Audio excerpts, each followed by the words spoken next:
అందదమ్మవి నువ్వే కదమ్మా. తెలుగు తక్కువగా మాట్లాడొద్దు చంద్రమా. నన్ను పిచ్చిదానిగా చేయకండి. నేను జయజమ్మని కాదు కాదు కాదు. నువ్వు జేజమావు కాకపోతే నీ మీద అడిగే కక్ష ఎందుకు? ఎందుకు? అదే ఎందుకు? నువ్వే జేజమ్మావి కాబట్టి. కాదు, అబద్ధం. వాడిని నాశనం చేయగలనని జేజమ్మని నమ్మితే అది ఎలాగో తనకి తెలిసే ఉంటుంది. మళ్ళీ పుట్టిన ఈ జేజమ్మకే అది తెలియాలి. జేజమ్మ చెప్పు. నేను జయజమ్మని కాదంటే వినిపించుకోరే. నా చుట్టూ ఈ కట్టు కదలేంటి? నీ చుట్టూ రగులుతున్న ఈ వినాశనం అబద్ధమా? నిజం. నిన్ను వాడు నాశనం చేస్తాననడం అబద్ధమా? నిజం. నిన్ను హింస పెట్టడానికే వాడు సమాధి బద్దలు కొట్టుకు రావడం అబద్ధమా?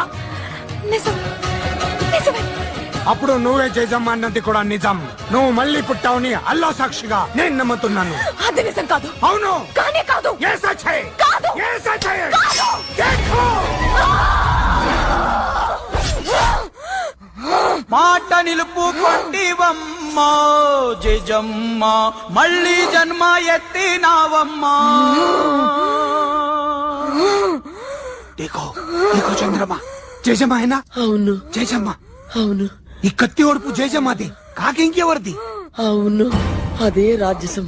అమ్మను చూస్తున్నట్టే ఉంది.